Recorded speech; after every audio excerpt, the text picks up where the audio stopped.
Hey, what's up guys? This is Anthony from Anthony's Customs, and for this review, we are looking at the new Marvel Legends Thunderstrike, which is part of the Joe Fixit Build-A-Figure wave. And this isn't Thor, for those of you who are unfamiliar. This is Thor's replacement, I guess is a way you could put it. I have no idea how people feel about this character. Do they like him? Is this a popular character? Is there a reason he's getting a figure right now? Like, is he on part of a team? I'm not familiar with it other than, like, I know generally who he is. Is he part of a team that people are, like, wanting to build out or something like that? You guys can let me know in the comment section below. That's not the question of the day. That's just genuine curiosity. This figure has a fair amount of new stuff on it with some reused stuff, which is perfectly fine. And does some things pretty well. A couple things terribly, but some things pretty well. So let's go ahead and get him off the stand and take a closer look. This guy stands just over 7 inches tall, which makes him pretty close to 18 centimeters. And before we get into the rest of the review, let's do a question of the day. This is a question which I'm very curious to see the answers to. Which version of Thor, not this guy, but Thor, is your favorite? I am personally quite fond of, like, the heavier the armor, the better. Not King Thor, but like heavy armor Thor, scale mail arms, not the naked arms, not the classic look, though that's fine. But I like as much armor as possible on my Thor. Let me know how you guys feel about that. I don't have a particular specific one because I don't care that much about Thor, but I do like as much armor as possible. Alright, so let's go ahead and talk about this figure. Like I said, it does reuse a fair amount of parts, and it does have a fair amount of new parts. And I feel like some people are confused about my feelings about that sort of situation. Somebody told me the other day how I'm always complaining that Marvel reuses, or Hasbro reuses parts. That's not a thing. I've not done that. I've complained when they are reused improperly, but I've said probably more than anybody that the Bucky Cap mold, despite being reused so much, is still one of the best ones, and that they should use it when it's appropriate. The problem is not reused parts, it's reusing them appropriately. That's the thing, you should keep that in mind. Now, we have seen these arms before. The legs, I believe, have not been used unless there's a release I'm not familiar with, because they are pinless, and I don't like calling them pin. I call them pegs, but whatever. I don't remember them being used, but maybe they have. Which kind of worries me, it kind of bothers me a little bit, because his thighs are tiny. He's got little stumpy thighs, and then big, long, gigantic calves and lower legs.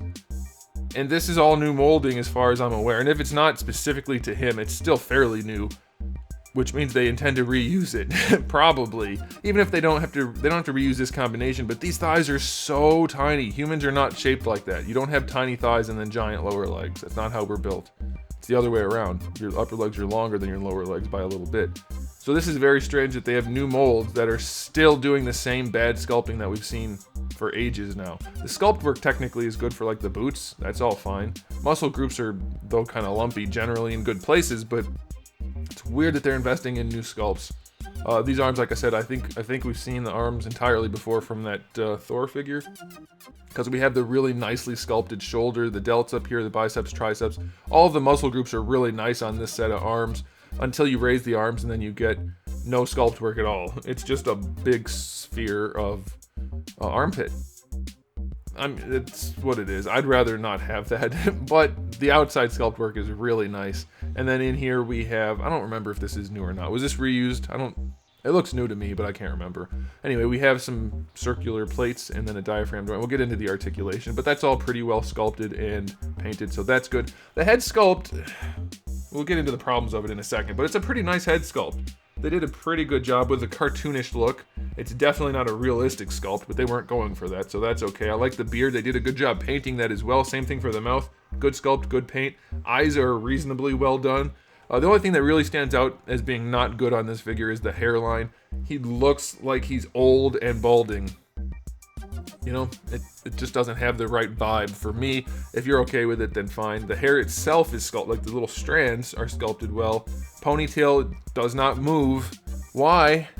It's a separate piece, Hasbro. Just peg it in. Even if it falls out too much, it's better to be able to pose it and have it fall out potentially while you're moving it than to not be able to pose it. You guys with me on that? Even if it was a loose ball peg that was a hassle, but you could put it in there the way you wanted and it would stay eventually, I would prefer that to a fixed ponytail. Plus the paintwork is terrible on there. Anyway, it's overall... Oh, the jacket. The jacket's old. We've seen this before, but it happens to be a really nice sculpt for the jacket. There's texture throughout for the leather. It's probably a little too lumpy, but it's still really nice, and they painted... The zippers would have made a big difference on here, but even still, it looks good. So it's not a bad-looking figure overall. I didn't plan on taking that much time to talk about the aesthetic, but hey, that's the way it goes. I'm going to give this guy... a very generous 8 out of 10. The issues with the paint for the arms, which I haven't mentioned yet, the fact that the blue is coming through and that this color up here is not the same as the molded plastic here. It's not super obvious because there's not that much of it, but it is ugly in person. And then the leg issue is really the biggest deal. But yeah, it's generally an attractive figure. You know what I mean, don't take that out of context. Or do, I don't care. Okay, as far as accessories go, we have the two hands that come on him in the package, obviously. But then we also get a fist hand for his left side, which is a fist hand, so that's fine. And then we also get his hammer, which seems like it would be terribly difficult to index while holding and using and swinging. You would be mis-hitting everything you try to hit. But I guess that's what his hammer looks like. I have no idea. Like I said, I know general information about this guy, but not his tool of choice. So accessory-wise, that's good enough. He doesn't have a non-yelling head. I do kind of dislike that. I guess something we could talk about in the comment section is how do you guys feel about expressioned faces? Obviously, they're good to have, but as far as I'm concerned, I'd rather have it. If we're only going to get one, I'd rather have a neutral head. If we're going to get two, obviously expressions are great, and something like this is awesome. But for me, if we're only going to get one head sculpt, I don't think I want it to be a yelling head sculpt. If I had to pick, I'm just saying, if I had to pick, that's the way I would go about it. All right, so anyway, accessories for this guy, 6 out of 10. He doesn't really need more, but it's not exactly an impressive array. Okay, head on this guy is classic. Hinge and ball peg. It's not going to really matter. He can look down a little bit. I guess that's fine. Looking up a little bit, that's fine. No real issue there. Side to side is good. Little bit of attitude, not much. For the shoulders, it's your standard shoulder joint, nothing special, just a ball hinge. They go up just about horizontal. You're going to get your full rotation, no issues there. Bicep swivel is fine. Double jointed elbow. For a chunky guy, it works pretty well. Better than 90 degrees, I will take it. That is fine. It's not the best looking joint in the world, but it does work. Wrists have a swivel and a hinge. I will note the gripping hinge is the proper kind of hinge. It's a vertical hinge so that when he's holding his hammer and swinging it about, he can do it properly. Well done, Hasbro. We do get a diaphragm joint up here, which I like. It works fairly well. We don't have a ton of ab crunch out of that, but I think that's probably okay. And as far as I'm concerned, a diaphragm joint, even if it's not great like this one isn't, it's fine, but it's not particularly good. It's better than an ab crunch because you get so much more nuance in your posing. You can do so much more variety, even though it's a little more subtle. You get more variety out of that, so I do like it. This guy, it looks like he should have a waist twist, but I'm guessing he doesn't, so he's very limited in the torso in that regard. I'll take it, but a better diaphragm joint is necessary if that's the only joint you're gonna have. All right, for the hips, not bad. A little better than 45. Probably enough for him. Going forward's fine. Going back, you don't get any. Thigh swivel is fine. Double jointed knee is pretty well limited. Probably because they made his lower leg so freaking big and his upper leg so small. And then with the boot, there's just too much bumping into itself there. So very limited. Just better than 90 degrees. Waste of a new set of molds as far as I'm concerned. They're not good enough to warrant the cost. All right, ankles go pretty far back.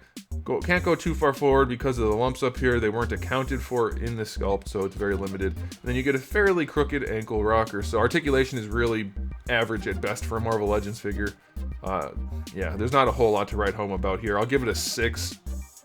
We've seen so much better from so many. Even the Hyperion mold, as bad as that is, has better range than this one. So, not great. Okay, final verdict on this guy. It's fine.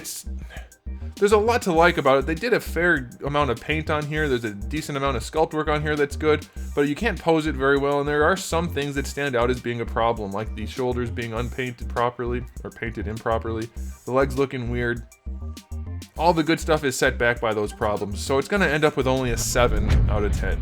I could see people who are a fan of the character liking it more, and people who don't care at all about the character making it an easy pass. So 7 seems like the right rating for me. Alright guys, thanks for watching. If you enjoyed the video, give it a thumbs up. If you didn't, give it a thumbs down. That's okay too. And if you haven't subscribed, consider it. Consider it, because I do have new reviews almost every single day, and thousands and thousands and thousands I'm not being hyperbolic. I actually have thousands of videos already on the channel. Lots of reviews just like this one. So come back for all of that. And in the meantime, keep collecting.